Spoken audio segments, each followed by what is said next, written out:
Hey guys, it's Generalkidd here. How's everyone doing today?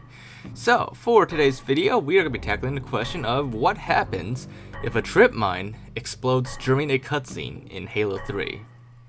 So, the cutscene we'll be testing this on specifically will be the ending cutscene for Floodgate.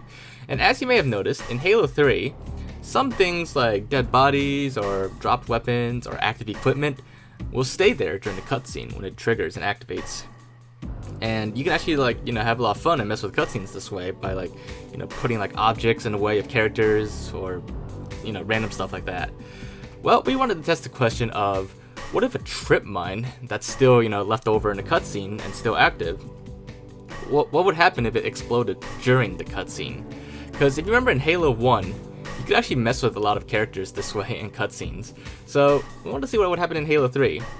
So we threw down the trip mine and we waited about 75 seconds because it takes 90 seconds for a trip mine to explode.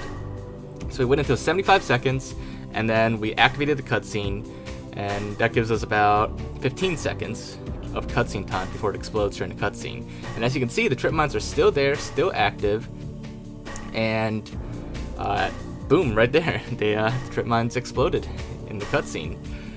But as you saw there, the explosion, it worked, but it was limited in a lot of ways, and I'll explain what was limited about it. So first of all, to me it appears that the explosion effect was kind of reduced, or it was missing a lot of the usual effects when a trip mine normally explodes.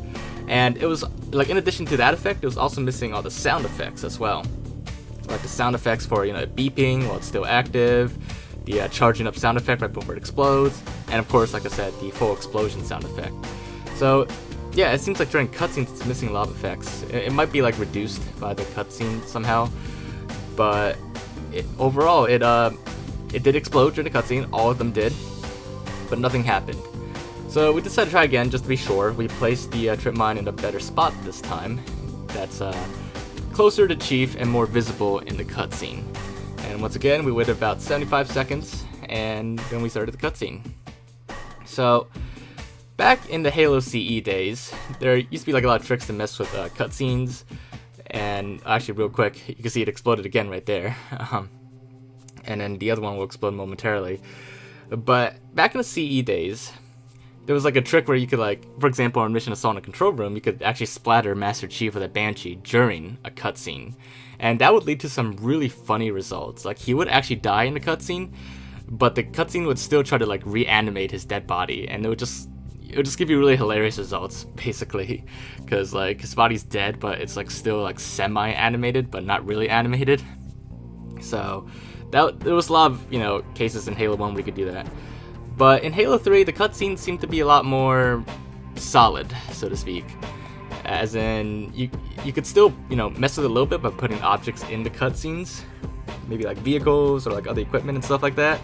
But overall, you can't really do anything to actually radically affect the cutscene. You can't actually cause characters to die during cutscenes, or other stuff like that. So that's basically what happens if a trip mine explodes during a cutscene in Halo 3. It can explode, but it doesn't really do anything. But yeah, so hope you guys enjoyed this video and found it to be interesting. And as always, if you did, make sure to leave a like. Leave thoughts in the comments, anything else you want to check out or look into, just let me know. But other than that, if you haven't already, make sure to subscribe to my channel, and I will see you all next time. Bye guys!